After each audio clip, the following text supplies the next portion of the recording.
Em nome do Pai, do Filho e do Espírito Santo. Amém. Pela sua dolorosa paixão, tende misericórdia de nós e do mundo inteiro. Amado ouvinte do programa Oração da Manhã, Deus abençoe o seu dia. Hoje, 25 de agosto, nós lembramos São Luís, rei da França, e São José de Calazans, dois grandes santos. Hoje também é o dia do soldado e nós temos muitos ouvintes nossos que são soldados e são militares que estão na ativa e no dia a dia, combatendo o crime organizado, vigiando nossas crianças, protegendo nossas cidades. Parabéns a todos os soldados, especialmente você que nos escuta, inclusive você da reserva. Rezemos pelos nossos policiais que são tão importantes na nossa vida comunitária. Meu prezado ouvinte, olha que tema maravilhoso o nosso livrinho traz hoje, número 32, genuflexão, prostração e reverência. Nas celebrações litúrgicas, nosso corpo participa inteiramente. Ele ora com palavras, ora com gestos simples, mas repletos de sentido. Com nuances diferentes, manifestam o reconhecimento da primazia de Deus em nossa vida e o amor que vivemos para com o Santo, o Criador e Senhor. Precisamos, porém, reavivar constantemente a dimensão interior para não merecermos a queixa que Jesus manifestou para com seu povo. Este povo me honra com os lábios, mas o seu coração está longe de mim. Está lá em Mateus 15:8, em Marcos e também no profeta Isaías 29:13. O Catecismo da Igreja recorda que, como ser social, o homem precisa de sinais e símbolos para comunicar-se com os outros através da linguagem, dos gestos, de ações. Vale o mesmo com Deus. Está no Catecismo número 1146. A palavra genuflexão vem do latim genua flectere, isto é, dobrar os joelhos. De costume, a genuflexão consiste em dobrar o joelho direito até o chão. Os romanos usavam dobrar o joelho como sinal de respeito diante das autoridades. Na igreja, desde o início, os cristãos dobravam os joelhos diante de algo que estivesse referência a Cristo, reconhecendo-o deste modo como Deus. Ajoelhar-se, portanto, é sinal de reverência e adoração. Manifesta a própria pequenez diante da presença divina. A partir dos séculos XII e XIII, o gesto de dobrar os joelhos tornou-se expressão de adoração diante da Eucaristia. Tanto se está exposta como reservada no sacrário. Usa-se ainda fazer a genuflexão na Sexta-feira Santa diante da cruz, como expressão de amor para com aquele que na cruz morreu pela nossa salvação. No dia da Anunciação e do Natal, recitando o credo niceno-constantinopolitano, sublinha-se as palavras "e encarnou pelo Espírito Santo", e toda a Assembleia faz a genuflexão. Quem preside a Eucaristia faz a genuflexão, chegando ao altar e saindo, se no espaço do presbitério estiver o sacrário. Também depois da consagração do pão e do vinho, antes de comungar, faz-se a genuflexão. Depois da comunhão, se guardar as partículas que sobraram, ao fechar o sacrário, faz também a genuflexão. A reforma do Concílio Ecumênico Vaticano II reduziu as genuflexões na celebração da missa, porém, não deve diminuir o seu sentido. reconhecer a onipotência do Senhor e, com esse gesto simples e sincero, sua presença e sua divindade. Outro gesto de grande expressividade é a prostração. A palavra vem do latim pro esternere, isto é, estender diante.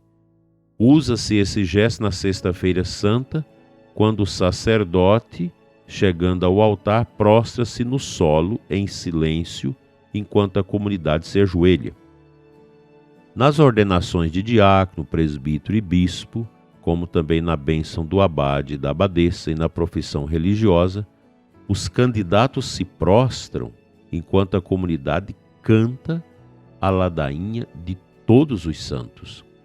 A prostração é sinal muito expressivo de humildade, entrega ao Senhor e de súplica com a totalidade do próprio ser. Na Bíblia encontra-se várias vezes o gesto de prostração. Por exemplo, Abraão que prostrou-se com o rosto em terra e Deus lhe disse. Gênesis 17:3. Os irmãos de José prostraram-se diante dele com o rosto em terra. Gênesis 42:6. Para pedir perdão e reconhecer sua autoridade.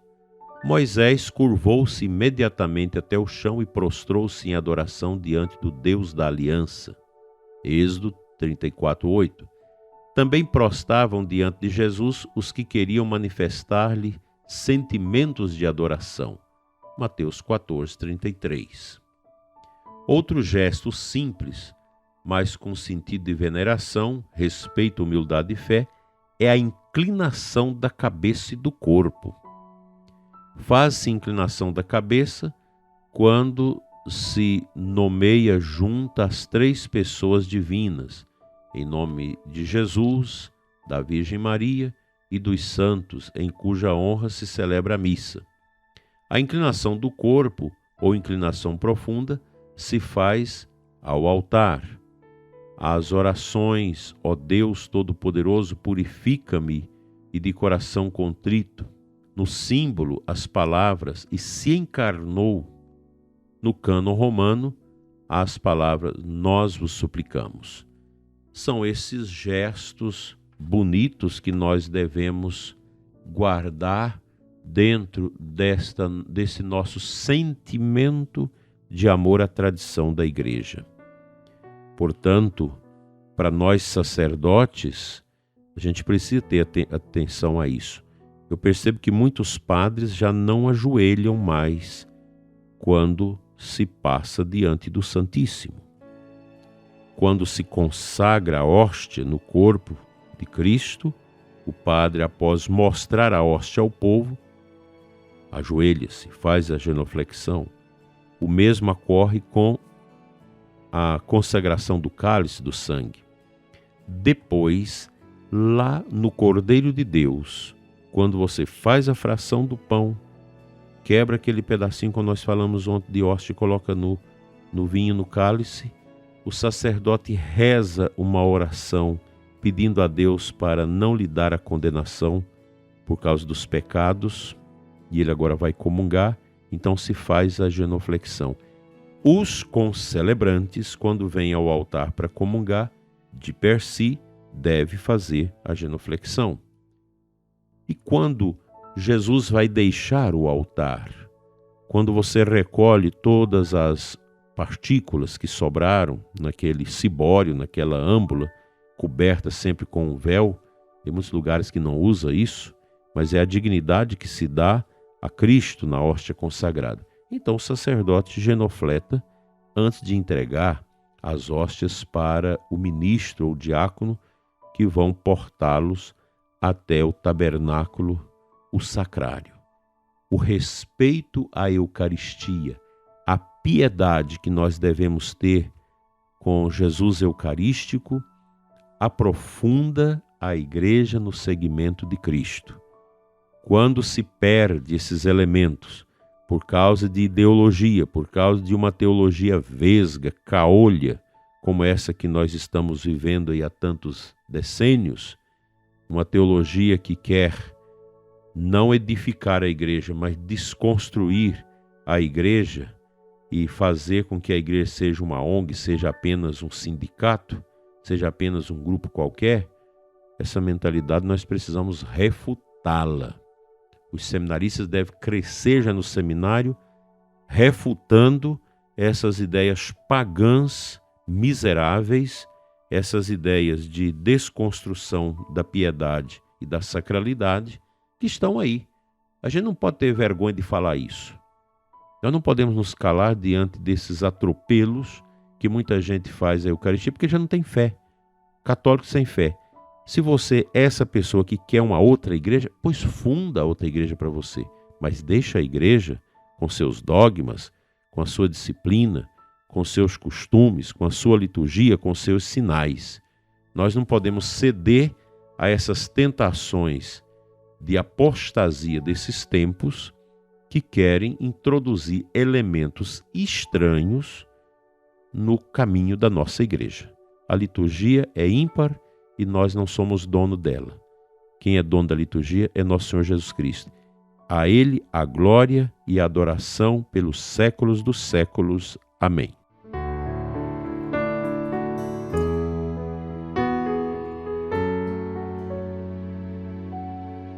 A aclamação ao Evangelho de hoje traz para nós uma citação do Salmo 24, 25, versículo 4. Fazei-me conhecer vossa estrada, vossa verdade me oriente e me conduza. Um versículo carregado de sentido para nós. Nesse dia que lembramos São Luís Rei da França, que morreu combatendo na última cruzada da igreja na Idade Média. Lembramos também São José Calazans, um presbítero de grande envergadura espiritual. Todos nós somos chamados a conhecer a estrada de Deus. E a estrada de Deus é a estrada do Cristo, é a estrada do Calvário, é a estrada estreita, mas é a estrada que nos traz a paz e a consciência de eternidade.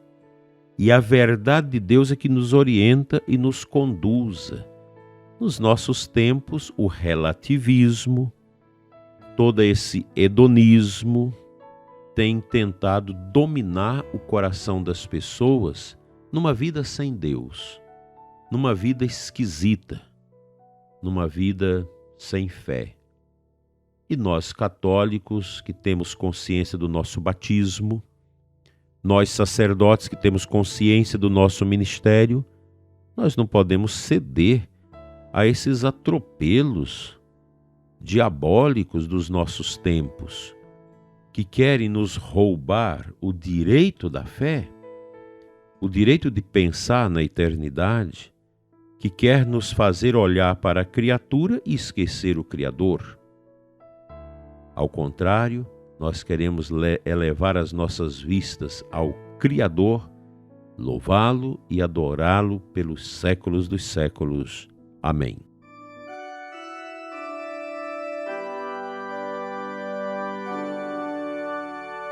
Pai Santo, Deus eterno e de bondade, cura-nos da falta de fé, cura-nos, Senhor, do relativismo, cura-nos da ausência da verdade, dai-nos a pobreza, dai-nos a obediência, dai-nos a castidade, dai-nos a pureza, dai-nos, Senhor, a fé. Liberta o ouvinte da fraqueza da fé, a fim de que possa olhar para frente, olhar para a cruz e dizer: Senhor, eu te amo. Somente o teu mistério é capaz de dar sentido à minha vida, e não as ideologias e os modismos desses tempos oblíquos. O bom Deus te abençoe, prezado ouvinte, te dê a doce paz nesta sexta-feira que recordamos a paixão do Senhor. Venha sobre você, os seus e seus trabalhos, a bênção de Deus Todo-Poderoso, Pai, Filho e Espírito Santo. Amém.